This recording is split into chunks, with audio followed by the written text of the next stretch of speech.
एक राजा अपने राज्य का जायजा लेने निकला था। अचानक एक दुकान के बाहर रुका और अपने मिनिस्टर से बोला कि मुझे मन में आ रहा है कि इस दुकान के मालिक को मैं लटका दूं। मिनिस्टर चौंक चुका था। वो पूछता उससे पहले तो राजा आगे निकल गया। दूसरे दिन ये मिनिस्टर सादे कपड़ों में उस दुकानदार के पास गया, ऐसे ही जैसे कोई आम आदमी हो। इधर उधर की बातों में पूछा उसने, धंधा कैसा चल रहा है? दुकानदार बोला, कैसा धंधा, देखो ना दुकान पे सब लोग आते हैं, मेरे चंदन की लकड़ियों की खुशबू लेकर जाते हैं, माल सामान की प्रशंसा करते हैं, बस खरीदता कौन है?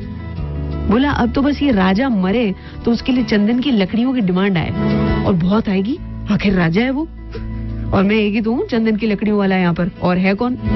अब मिनिस्टर को समझ आया कि राजा ने उस दिन ऐसा क्यों कहा था कि मन करता है कि दुकानदार को लटका दूं। दुकानदार ने राजा को नेगेटिविटी दी और राजा भी उसी नेगेटिविटी से पीड़ित होकर बोल गया। मिनिस्टर ने तुरंत कहा कि मुझे कुछ चंदन की लकड़ी दे दो।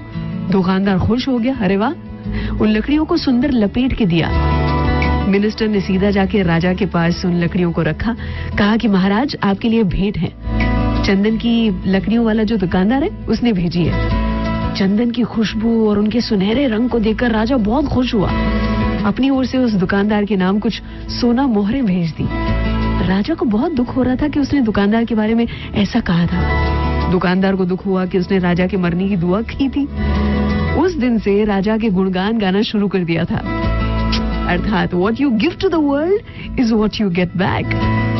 किसी ने एक स्वामी जी से पूछा था कि ये कर्मा क्या है? हमारे शब्द, हमारे काम, हमारी भावनाएं। स्वामी जी ने जवाब दिया था, your thoughts are your karma. आज के दिन में हर विचार की जांच करेंगे, नेगेटिव थॉट आते ही ना उसको वहीं के वहीं कुचल देंगे।